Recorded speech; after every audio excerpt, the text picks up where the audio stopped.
Bismillahirrahmanirrahim. Assalamualaikum warahmatullahi wabarakatuh.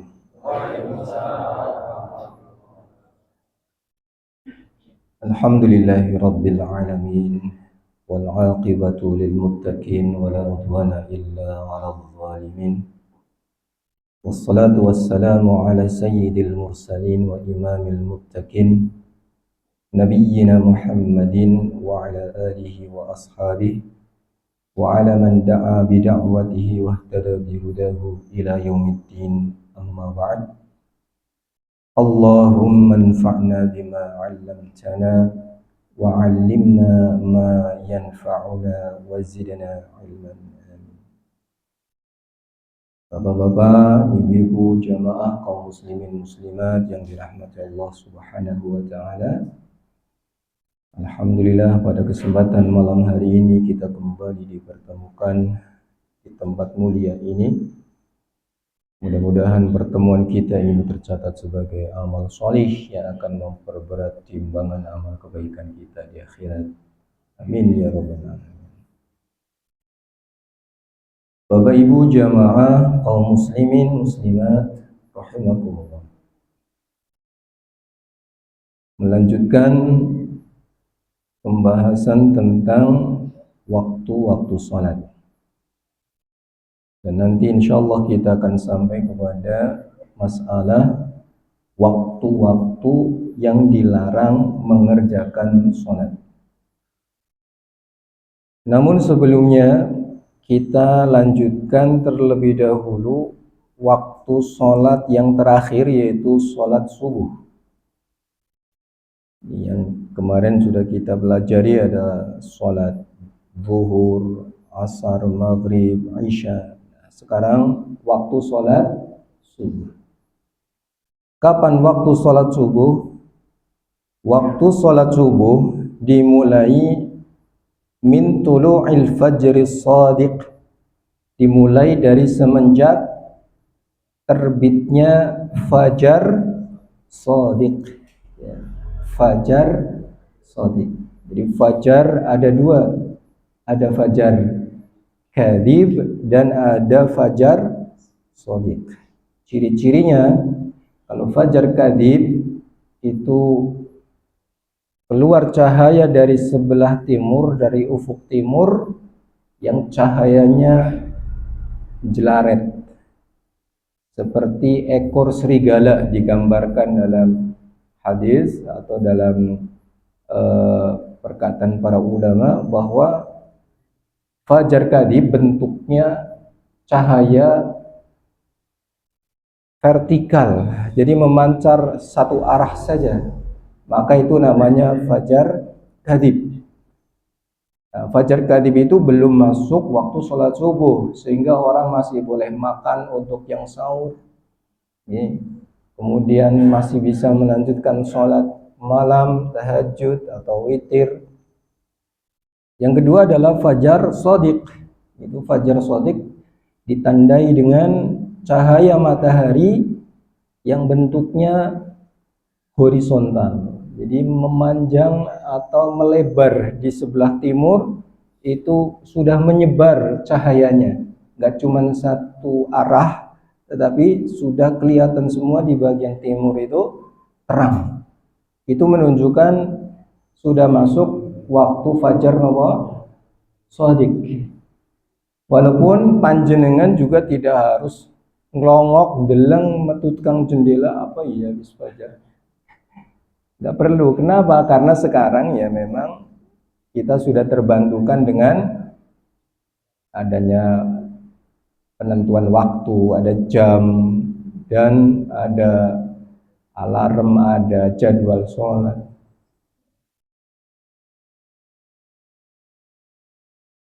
Sampai kepada ila tulu'i syamsi, sampai kepada terbitnya matahari, sampai dengan terbitnya matahari. Jadi jeda waktu ini adalah waktu sholat subuh, dari terbit fajar shadiq sampai terbitnya matahari.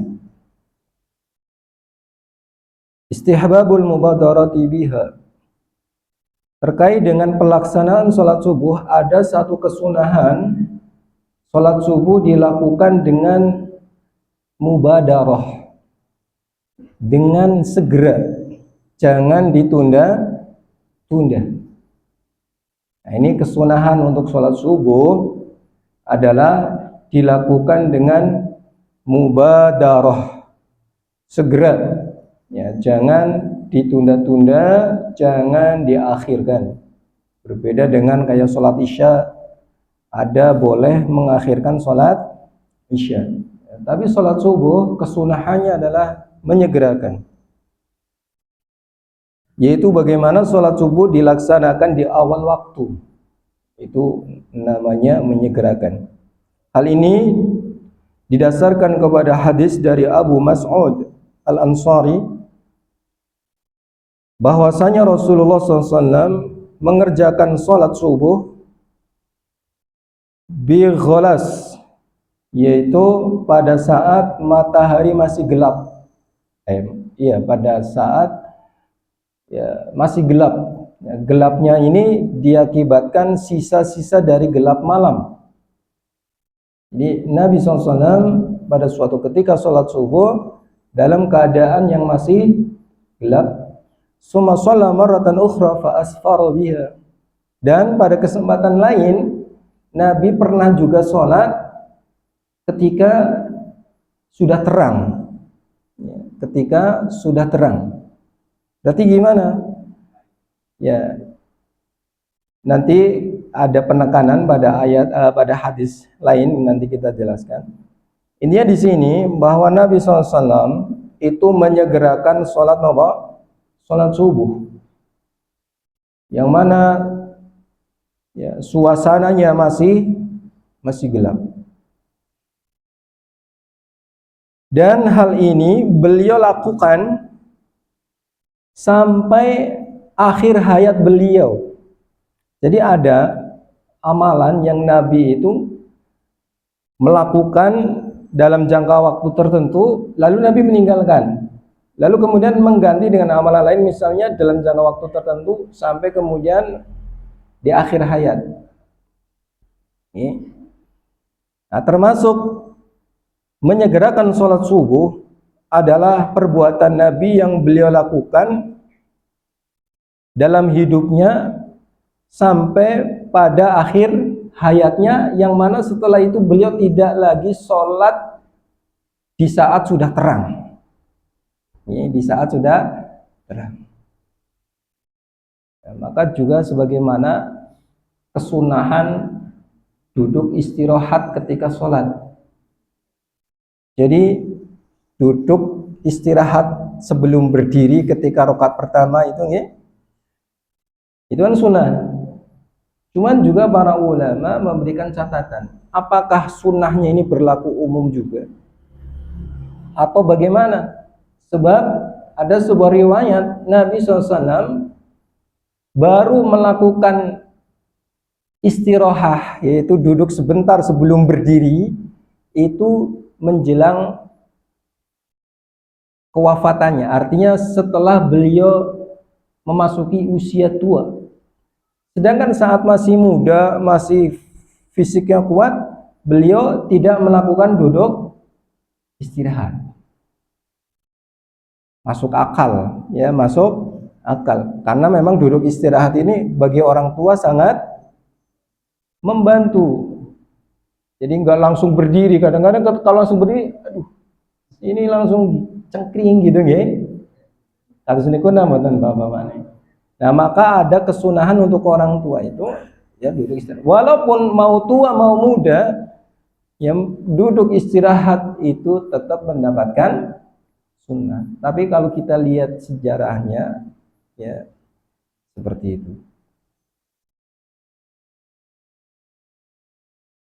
Hadis riwayat Abu Dawud dan Al-Baihaqi.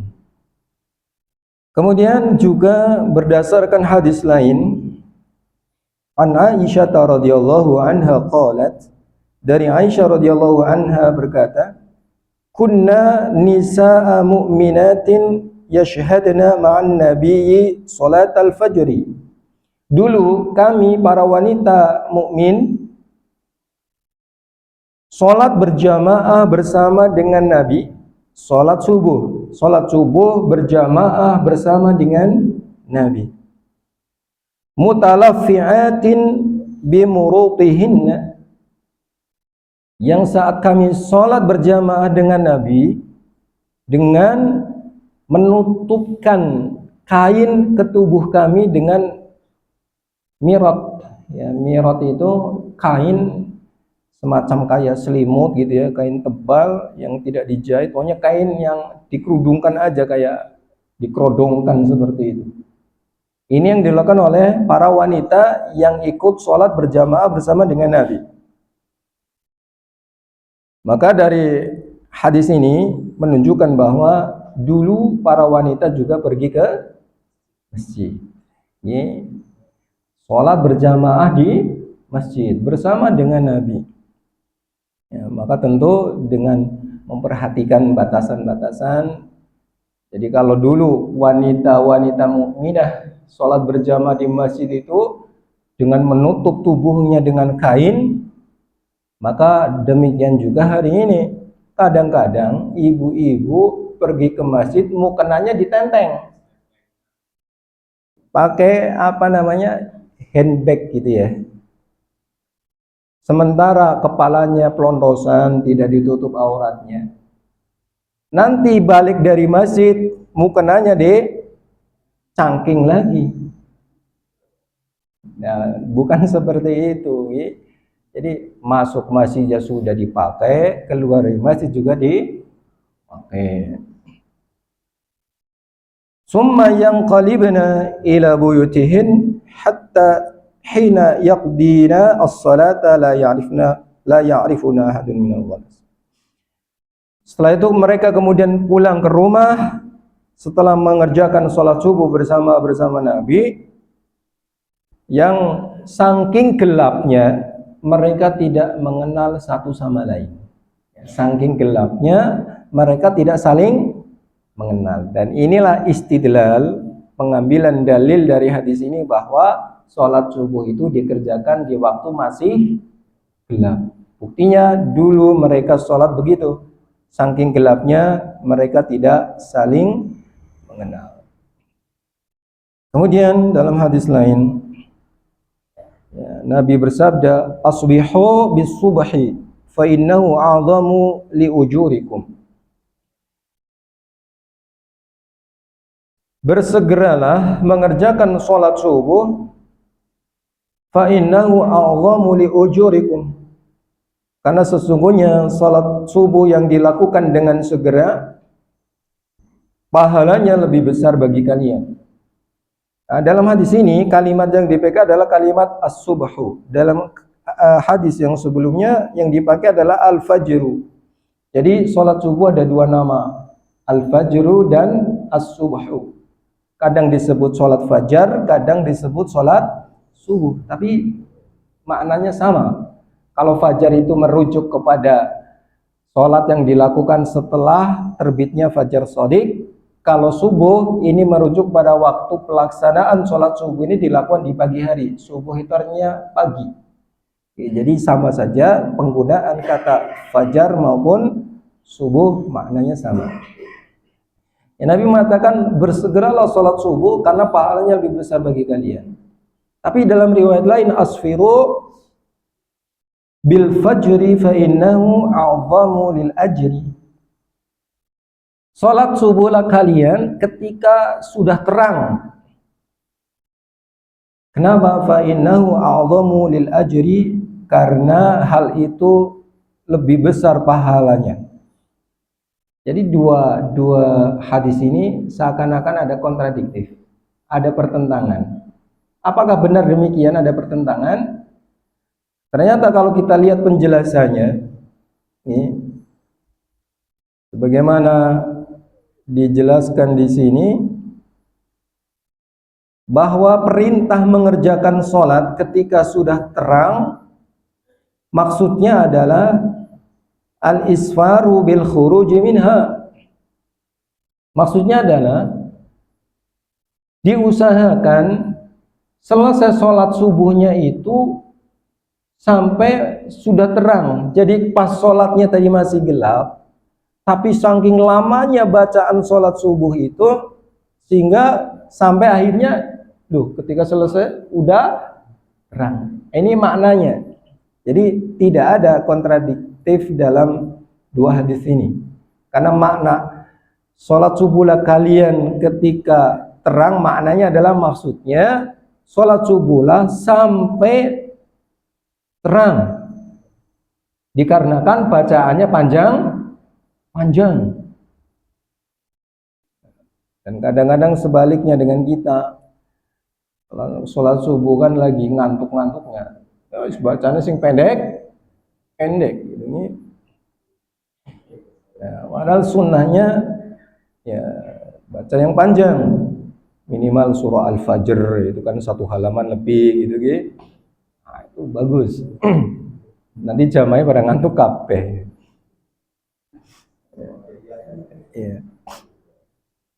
Jadi makna sholat subuhlah kalian sampai menguning, sampai terang, artinya kita diperintahkan untuk sholat subuh dengan bacaan yang panjang, sehingga saking panjangnya ketika selesai sudah terang.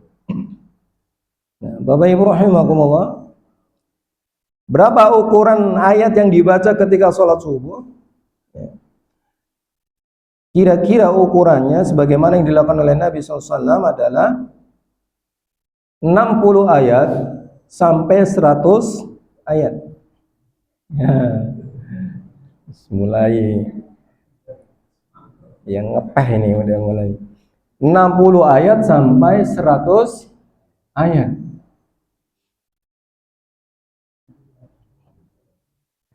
Ya tentu saja kalau kita sholat dengan membaca kira-kira 60 sampai 100 ayat ya bakalan lama. Ini bakalan lama. Ya. Baik, selanjutnya Bapak Ibu rahimakumullah, idraku rakaatin minal waqt. Jadi pembahasan tentang waktu sholat 5 waktu sudah selesai. Kita lanjut kepada pembahasan berikutnya adalah mengenai idraku rakaatin minal waqti. Hukum orang yang sholat sudah hampir kehabisan waktu, namun masih sempat mendapatkan 1 rakaat dari waktunya, apakah sholatnya sah? Kita lihat, man adraka raka'atan minas sholati qabla khurujil waqt faqad adraka shalah. Siapa yang sholat lalu mendapatkan 1 rakaat saja di waktunya, misal nih kita sholat asar, ini sholat asar, baru bangun itu udah hampir jam 6. Nah tinggal 1 menit atau kira-kira cukup hanya 1 rakaat, setelah itu langsung adzan sholat maghrib. Berarti sebagian sholat kita ada di sholat asar, sebagiannya lagi di waktu sholat maghrib. Bagaimana hukum sholat yang seperti ini? Hukumnya adalah sholatnya sah dan dianggap sebagai sholat yang adaan, yaitu sholat yang dilakukan pada waktunya. Berdasarkan hadis Abu Hurairah, bahwasanya Rasulullah bersabda, man adraka raka'atan minas sholati faqad adrakas shalah. Barang siapa yang mendapatkan 1 rakaat dari salat, maka dia sudah mendapatkan salat itu. Artinya salatnya sah, salatnya tidak perlu diqadha karena sudah sempurna. Walaupun kita hanya mendapatkan 1 rakaat di waktu salat itu. Rawahul jamaah. Dan ini mencakup semua sholat, yaitu sholat yang 5 waktu. Dan dalam riwayat Imam Al-Bukhari disebutkan, idza adraka ahadukum sajdatan min sholatil asri qabla an taghruba asy-syamsu falyutimma shalatah. Apabila kalian mendapatkan satu kali sujud, yang dimaksud satu kali sujud dalam hadis ini adalah satu rakaat, bukan satu kali sujud, tapi satu rakaat. Dari mana kita tahu? Ya, penjelasan para ulama yang mengatakan seperti itu, bahwa makna sajdatan di sini adalah maksudnya rakaatan, satu rakaat. Dan Nabi, barang siapa yang mendapatkan satu rakaat dari sholat asar sebelum masuk waktu sholat maghrib, falyutimma sholatah, maka sempurnakan sholatnya, teruskan. Wa idza adraka sajdatan min sholati subh qabla an tatlu'a asy-syamsu falyutimma sholatah. Begitu juga kalau orang sholat subuh, ya, hanya mendapatkan satu rakaat dari dua rakaat sholat subuh sebelum matahari terbit, maka sempurnakan sholatnya. Artinya sholat subuhnya sah. Nah, ini mungkin yang paling sering, kesiangan sholat subuh sampai menjelang matahari terbit. Ya. Cuman kebagian satu rakaat saja, satu rakaat berikutnya sudah terbit matahari. Maka kata Nabi, fal yutim, sempurnakan. Lalu bagaimana status sholat yang seperti ini, status rakaat berikutnya? Padahal kita tahu nanti di pembahasan berikutnya ini, sholat di saat matahari terbit termasuk waktu yang dilarang untuk sholat. Nah, terus gimana ini? Berarti kita melanggar larangan karena itu di waktu yang dilarang. Untuk kondisi yang seperti ini, orang yang kehabisan waktu baru kemudian mendapatkan waktu pas kebetulan dengan waktu yang terlarang, maka ini tidak masuk kepada larangan itu. Artinya ini pengecualian. Ya, jadi tidak masuk pada larangan sholat di waktu-waktu yang dilarang itu. Ya, jadi ini pengecualian bagi orang yang kehilangan, kehabisan waktu, lalu kebetulan ketemunya dengan waktu yang dilarang untuk sholat, seperti contohnya tadi, satu rakaat di waktu subuh, satu rakaat sudah di waktu yang dilarang, maka sholatnya tetap sah dan tidak dihukumi makruh sama sekali. Ya, tidak dihukumi makruh sama sekali. Berikutnya, an-naumu 'anis salati aw nisyanuha. Bagaimana hukum orang yang ketiduran atau kelupaan tidak sholat? Kapan sholatnya bagi orang yang ketiduran dan kelupaan? Sholatnya orang yang tidur dan sholatnya orang yang lupa adalah fa waqtuha hina yadhkuruha. Jadi waktunya adalah saat dia ingat. Bagi orang yang lupa berarti saat dia ingat, bagi orang yang tidur berarti saat dia bangun. Itulah waktu sholatnya dia. Dan Bapak Ibu, di sini bukan orang yang sengaja tidur supaya kehabisan waktu sholat, bukan. Atau sengaja orang yang melalaikan sholat, juga bukan. Tapi betul-betul dia ketiduran, betul-betul lupa. Ya, maka waktunya sholatnya dia adalah saat dia teringat, saat dia bangun dari tidurnya. Hal ini berdasarkan hadis dari Abu Qatadah. Beliau berkata, "Dzakaru lin-nabi naumahum 'anis shalah." Di mana dahulu para sahabat mengadu kepada Nabi, menyampaikan kepada Nabi di mana mereka ketinggalan sholat disebabkan ketiduran. Faqala, maka Nabi kemudian menjawab, innahu laisa fin naumi tafrid. Sesungguhnya orang yang ketiduran itu bukan dianggap menyia-nyiakan. Tidak dianggap menyia-nyiakan. Innama tafritu fil yaqdhah. Namun yang dikatakan telah menyia-nyiakan sholat adalah orang yang dalam keadaan terjaga, dalam keadaan tidak tidur, lalu kemudian menunda, lalu kemudian apa? Mengakhirkan. Maka inilah yang disebut dengan menyia-nyiakan. Sedangkan orang yang tidur tidak bisa dikatakan sebagai orang yang menyia-nyiakan salat. فَإِذَا نَسِيَ أَحَدُكُمْ صَلَاةً أَوْ نَامَ عَنْهَا فَلْيُصَلِّهَا إِذَا ذَكَرَهَا.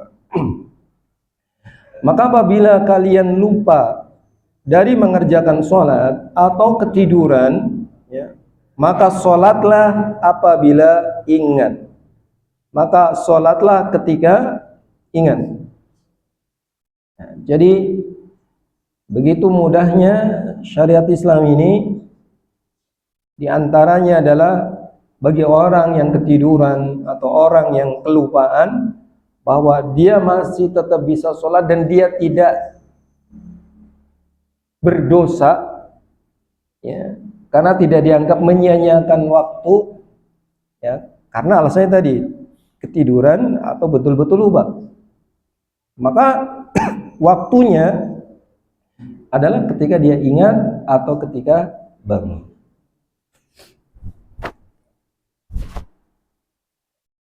Dan dalam riwayat lain Nabi mengatakan, man nasiya salatan falyusalliha idza dzakaraha la kafarata laha illa dzalik. Barang siapa yang lupa salat, maka hendaknya salatlah ketika ingat. La kafarata laha illa dzalik, dan tidak ada kafarat, tidak ada penebus kecuali dengan cara itu saja. Jadi nggak ada istilah kemudian harus sedekah sekian sebagai tebusan karena sudah terlambat sholat. Tidak ada. Kafaratnya adalah dengan dia mengerjakan sholat itu. Rawahul Bukhari wa Muslim.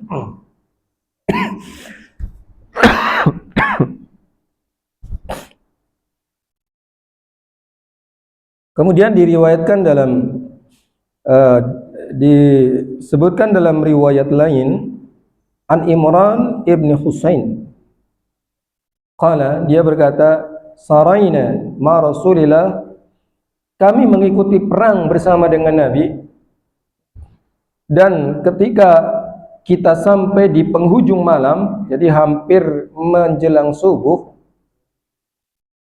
arasna falam nastayqid, lalu kami mengantuk dan kami tidur dan tidak bangun, hatta ayqadna harru syams, baru bangun ketika matahari sudah menyengat. Jadi bangunnya karena tersengat oleh panasnya matahari. Faja'al ar-rajulu minna yaqumu dahsyan ila tahurihi, maka di antara kami ada yang akhirnya kaget, loh kita kesiangan, terburu-buru ambil air wudhu karena tahu sudah kesiangan. Nih, kan begitu. Biasanya kalau kita kesiangan itu udah langsung buru-buru. Qala, lalu kata Imran, fa amarahumun nabiyyu ayyaskunu. Tapi melihat itu Nabi justru bilang, tenang, jangan tergesa-gesa. Oleh Nabi disuruh untuk tenang. Padahal sudah tahu terlambat sholat subuh ini. Tapi Nabi mengatakan, ya, uskunu, tenang saja, santai. Summa irtahalna fasirna. Bahkan pada saat itu Nabi tidak menyuruh kami untuk segera wudu, tapi justru kami jalan dulu. Ya, baru ketika menemukan tempat yang pas, tempat yang cocok untuk istirahat, disitulah kemudian istirahat. Yang mana karena waktu dari bangun tadi saja sudah siang, digunakan untuk jalan sampai irtafa'ati syamsu, sampai matahari pun sudah kelihatan tinggi. Barulah kemudian berwudu, dan Nabi kemudian menyuruh kepada sahabat Bilal untuk adzan. Padahal sudah terlambat. Masih sempat-sempatnya untuk apa? adzan. Summa shalla raka'ataini qabla al-fajri, dan bahkan salat sunnah qabliyah subuh 2 rakaat. Summa aqama fasalaina faqalu, dan akhirnya mereka pun salat bersama dengan para sahabat, ya mereka para sahabat salat dengan Nabi. Faqalu, lalu mereka berkata, ya Rasulullah, alla nu'iduha fi waqtiha minal ghad.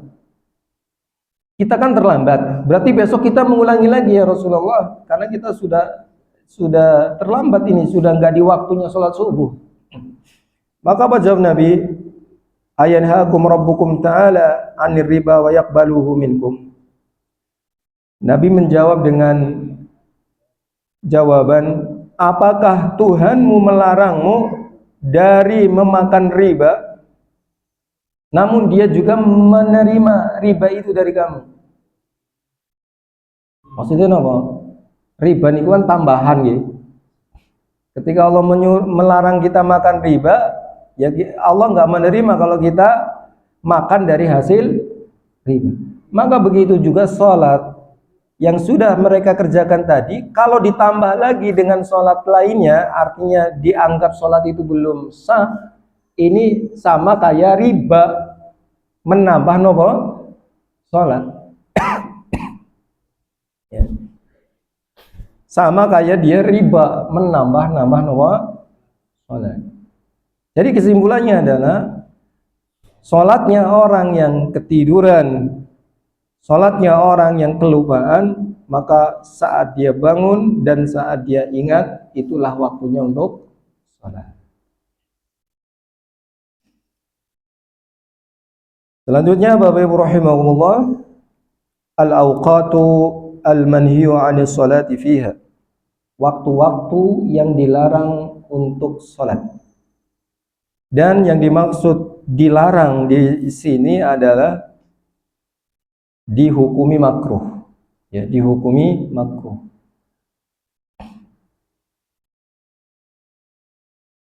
Ada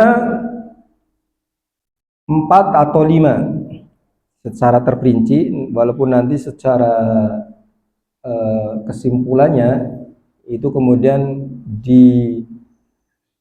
disempitkan hanya 3 waktu. Tapi secara rincinya ada 4 atau 5 waktu yang dilarang sholat. Yang pertama adalah sholat setelah sholat subuh.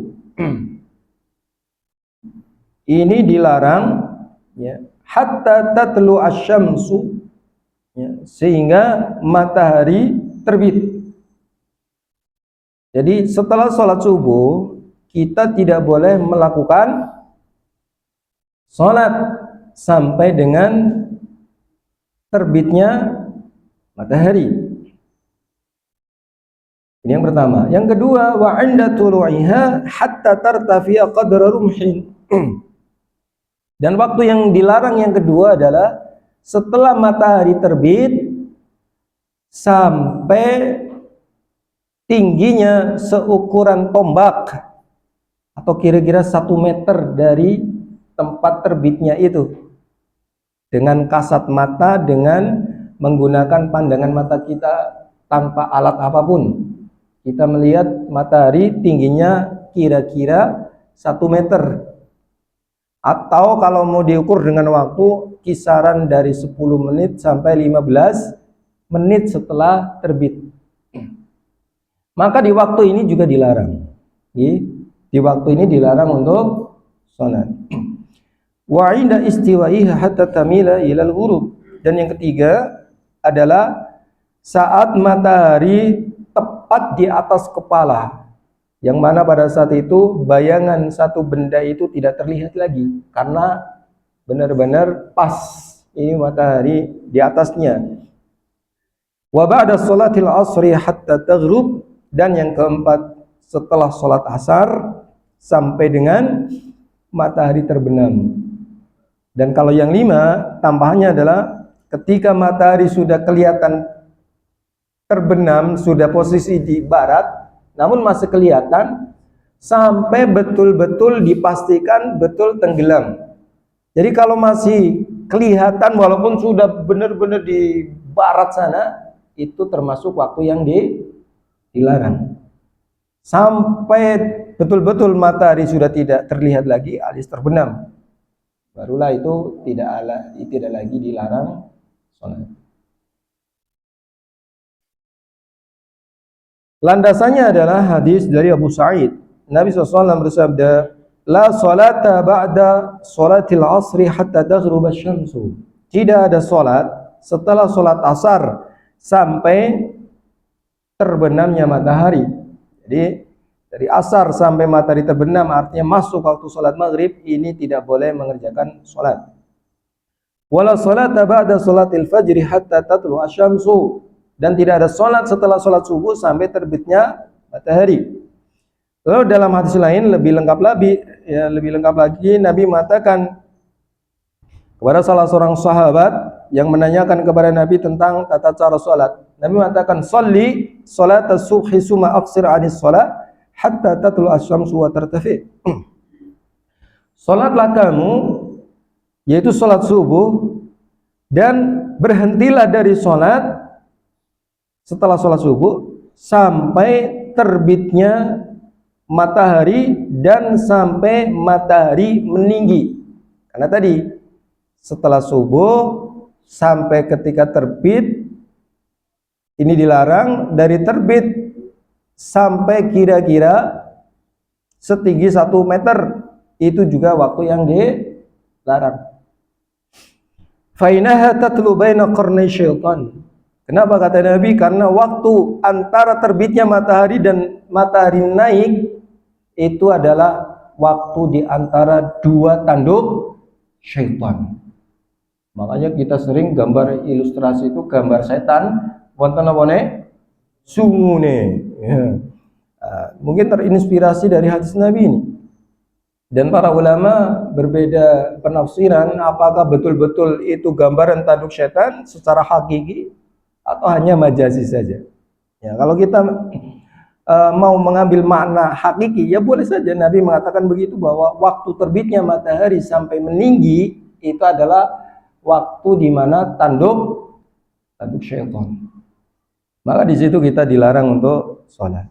Wahina idzin yasjudu lahal kuffar, dan pada saat itulah orang-orang kafir sujud beribadah. Mereka menyembah apa? Matahari. Dan mereka menyembah pas bertepatan ketika matahari terbit sampai tinggi kira-kira 1 meter tadi. Thumma sholli fa inna as-salata mashhuda mahdhura hatta yastaqilla adh-dhillu bir-rumh. Setelah matahari itu setinggi tombak, setelah itu kita boleh sholat lagi sampai bayangan suatu benda itu terpisah dari bendanya. Ya, jadi sampai menjelang waktu sholat zuhur, ya, selama benda bayangannya itu belum menyatu dengan bendanya, karena nanti kalau pas jam di mana matahari itu tepat di atas kepala kita itu, bayangan itu sama dengan, maksudnya bayangan itu nggak kelihatan karena dia di bawahnya benda itu. Nah, maka sholat yang diperbolehkan adalah selama antara benda dan bayangan ini terpisah, nggak nyatu. Summa aqsir 'anis shalah, kemudian berhentilah dari salat. Fa inna hina idin tusjaru jahannam.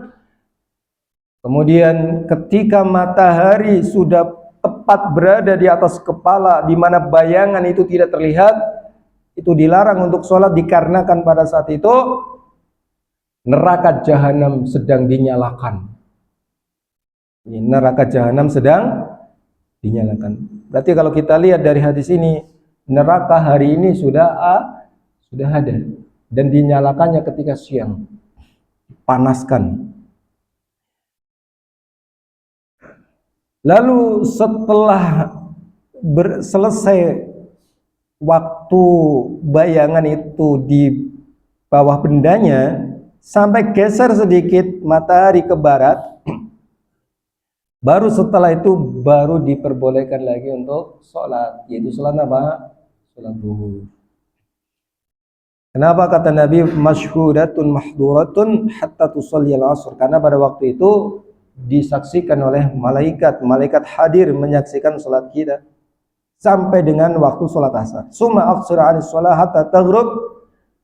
Kemudian tinggalkan salat, berhenti dari salat sampai matahari terbenam. Fa inna taghrubu baina qarni syaitan. Begitupun ketika matahari terbenam, kata Nabi, ini berada di antara dua tanduk syaitan. Jadi antara terbit dan terbenam, ini adalah waktu di mana dua tanduk syaitan itu nampak.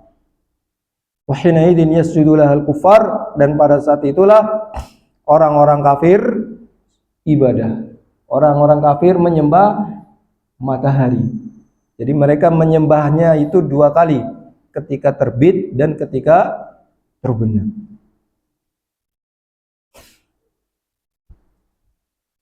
Lalu dalam riwayat lain Nabi mengatakan bahwa ada 3 waktu yang dilarang untuk sholat. Jadi tadi yang 5 atau 4 itu secara dirinci. Lalu secara ringkasnya 3 waktu itu adalah Nabi mengatakan atau Nabi melarang untuk menguburkan jenazah dan melakukan sholat dalam 3 waktu. Yang dimaksud menguburkan jenazah itu adalah ada orang meninggal sebelum asar, lalu sengaja ditunda sampai menjelang maghrib. Ini yang nggak boleh. Tapi kalau misalnya ada orang meninggalnya setelah asar dan memang langsung dikubur waktu itu boleh. Jadi tidak dilarang. Yang dilarang itu sengaja menunda sampai kepada waktu yang dilarang ini, yang tidak boleh. Yaitu ketika terbit matahari sampai matahari itu meninggi, ya. Dan ketika matahari persis di atas ya, di atas kepala kita. Dan yang ketiga adalah ketika matahari sudah mulai condong ke barat tapi belum betul-betul terbenam. Jadi masih ada. Itu adalah waktu yang dilarang. Dan Bapak Ibu rahimahullah, waktu yang dilarang untuk sholat di sini maksudnya adalah sholat sunnah. Dan maksud sholat sunnah itu adalah sholat sunnah yang terikat dengan asbab, karena memiliki sebab. Itu yang nggak boleh.